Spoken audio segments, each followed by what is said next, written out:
السلام علیکم، میں ہوں غوث سیوانی اور اس آڈیو میں صوفیزم کیا ہے اس سوال پر کچھ باتیں آپ کے سامنے رکھوں گا۔ اس بارے میں زیادہ جانکاری کے لیے آپ میری کتاب پڑھ سکتے ہیں۔ مختلف کتابیں آپ کو مختلف ویب سائٹس پر مل جائیں گی۔ تصوف پر بات شروع کرتے ہیں کچھ شعر کے ساتھ۔ مست کبیرہ کس کی دھن پر گاتا ہے، چرخہ اس دنیا کا کون چلاتا ہے، ہر صبح سورج کو کون جگاتا ہے، شام ڈھلے چادر میں کون سلاتا ہے۔ دوستو، ظاہر ہے کہ یہ دنیا اور اس کی بے شمار چیزیں خود بخود نہیں پیدا ہوئی ہیں، بلکہ کسی نے انہیں بنایا ہے اور اس کے سسٹم کو بھی کوئی چلاتا ہے۔ یونیورس اور برہمانڈ کے نظام کو چلانے والا ہی اللہ ہے۔ اسے کوئی خدا کہتا ہے، کوئی ایشور یا پرماتما کہہ کر پکارتا ہے، کوئی اسے گاڈ کہتا ہے، بہت سے لوگ دوسرے نام سے پکارتے ہوں گے۔ اسی خالق اور مالک کو جاننے اور پہچاننے کی کوشش کا نام تصوف یا صوفیزم ہے، اور جو لوگ اسے جاننے کی کوشش کرتے ہیں انہیں صوفی کہا جاتا ہے۔ اس دنیا کی تمام چیزیں چند لمحوں کی مہمان ہیں، ایک جھلک دکھا کر اپنی جانب متوجہ کریں گی اور پھر ہمیشہ کے لیے غائب ہو جائیں گی، مگر جو ذات باقی رہنے والی ہے وہ بس ایک پروردگار کی ذات ہے۔ اسی لیے جنہیں عرفان الہی حاصل ہو جاتا ہے ان کی نظروں میں اس دنیا کی کوئی حقیقت نہیں رہ جاتی۔ وہ ہمیشہ اس دولت کو حاصل کرنا چاہتے ہیں جو کبھی ختم ہونے والی نہیں۔ پوچھتے ہو کہ سر وحدت کیا، ماں سوا کی بھلا حقیقت کیا۔ اللہ والوں کے اس گروہ کو صوفی کہا جاتا ہے۔ وہ گروہ جس نے خالق و مالک کی محبت میں خود کو فنا کر دیا ہے۔ یہ عشق و عرفان ہی ان اللہ والوں کا اوڑھنا بچھونا بن گیا اور انہیں اس کے علاوہ کسی اور سے غرض نہیں رہی۔ صوفیوں کا کہنا ہے کہ جس نے اپنے آپ کو پہچانا اس نے اپنے رب کو پہچان لیا، یعنی خود آگاہی سے خدا آگاہی کا راستہ کھلتا ہے۔ یوں ملوں تم سے میں کہ میں نہ رہوں، دوسرا جب ہوا تو خلوت کیا۔ زمین سے آسمان تک بے شمار چیزیں ہیں، ان سب کو سمجھ پانا آسان کام نہیں۔ سب کو سمجھنے کے مقابلے اپنے آپ کو سمجھنا آسان ہے، مگر عقل والے سب کچھ سمجھ لیتے ہیں، اگر نہیں سمجھتے تو خود کو۔ کائنات کی حقیقت کو سمجھنے کے لیے دماغ کی ضرورت ہے اور خود کو سمجھنے کے لیے دل کی۔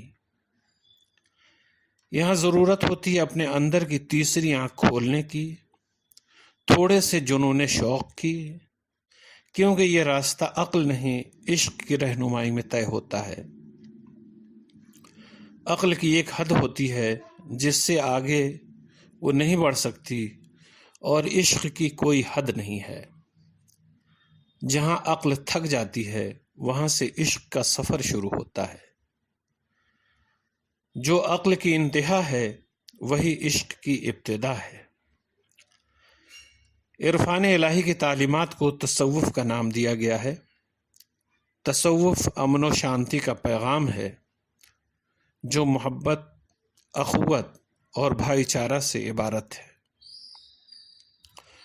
ایک معروف صوفی حضرت داتا گنج بخش سید علی حجویری علیہ الرحمہ اپنی کتاب کشف المحجوب میں لکھتے ہیں، صفا ولایت کی منزل ہے اور اس کی آیت و روایت ہے، اور تصوف صفا کی ایسی حکایت و تعبیر ہے جس میں شکوہ و شکایت نہ ہو۔ داتا گنج بخش کہتے ہیں، اہل علم کی ایک جماعت کہتی ہے کہ صوفی کو صوفی اس لیے کہا جاتا ہے کہ وہ صوف یعنی اون کے کپڑے پہنتے ہیں، اور بعض یہ کہتے ہیں کہ وہ پہلی صف میں ہوتے ہیں، اور ایک جماعت یہ کہتی ہے کہ اصحاب صفہ کی نیابت کرتے ہیں۔ بعض نے کہا کہ یہ نام صفا سے ماخوذ ہے، غرض کے نام رکھنے کی ہر وجہ میں طریقت کے بہت سے لطائف ہیں۔ داتا گنج بخش نے مزید لکھا ہے کہ میں کہتا ہوں کہ صفا یعنی پاکیزگی گندگی کی ضد ہے، اس کے الٹ ہے، اور یہ گندگی انسان کے نیچر کا حصہ ہے۔ حقیقتاً صوفی وہ ہے جو تمام انسانی کمیوں سے گزر جائے۔ تصوف اور صوفی کے الفاظ کو علماء میں اس کے تعلق سے زبردست بحث رہی ہے۔ اسے صف، صفا، صفا اور صوف سے مشتق مانا جاتا رہا ہے۔ درست خواہ جو ہو، لیکن دوسری حقیقت یہ ہے کہ ان سبھی الفاظ سے اہل تصوف کا بڑا گہرا معنوی تعلق رہا ہے۔ ایک صوفی کی اگر مکمل زندگی پر نظر ڈالیں تو صرف اس ایک لفظ سے اس کا مکمل احاطہ نہیں ہوتا، بلکہ اس طرح کا کوئی لفظ دکھائی نہیں پڑتا جسے ادا کر کے اہل تصوف کے حالات پوری طرح بیان ہو سکیں۔ صوفی آئیڈیالوجی دنیا میں پرانے زمانے سے چلی آ رہی ہے۔ ترک اور تیاگ ہر دور میں موجود رہا ہے۔ پہاڑوں، جنگلوں اور بیابانوں میں عبادت کرنے والوں کی عبادت گزاری اور چلہ کشی ہر زمانے میں ہوتی رہی ہے۔ یہاں تک کہ احادیث و سیرت کی کتابوں سے پتہ چلتا ہے کہ رسول محترم صلی اللہ علیہ وسلم کئی دن کے لیے غار حرا میں چلے جاتے اور عبادت و ریاضت میں مصروف رہتے، یہاں تک کہ پہلی وحی کا نزول بھی اسی مقام پر ہوا۔ رسول اللہ کے صحابہ میں بھی ایسے لوگوں کی کثرت تھی جو فقر کی زندگی گزارتے تھے، غربت کی زندگی بتاتے تھے، دنیا کی چیزوں میں سے صرف اتنا ہی لیتے تھے جتنے سے کم پر گزارا ممکن نہ تھا۔ کچھ مال ملتا اسے اللہ کے راستے میں خیرات کر دیتے تھے۔ اللہ کے بندوں کی خدمت اور ان کے دکھ درد میں کام آنا ان کا مشغلہ تھا، روزمرہ کا ان کا معمول تھا۔ ان میں خلفائے راشدین اور اہل بیت رضی اللہ عنہم بھی شامل تھے۔ اس دور میں اکثر وہ اعمال اور کردار موجود تھے جو صوفیوں کی پہچان رہے ہیں، مگر لفظ تصوف موجود نہ تھا۔ کسی کو صوفی کے نام سے نہیں جانا جاتا تھا۔ یہ الفاظ بعد میں رائج ہوئے۔ شروع میں صوفیوں کو زاہد، عابد وغیرہ کے الفاظ سے یاد کیا جاتا تھا۔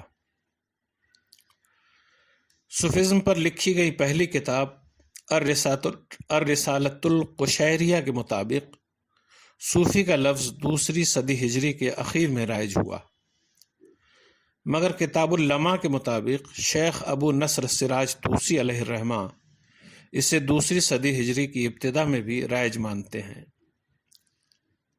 یعنی حضرت حسن بصری کے دور میں جو تابعی تھے اور 110 ہجری میں انتقال ہوا۔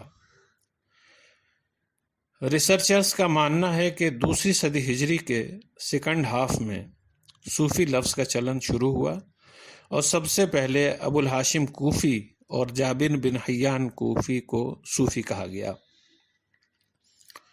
ان دونوں کا انتقال 160 ہجری کے آس پاس ہوا۔ یہ دونوں کوفہ کے رہنے والے تھے۔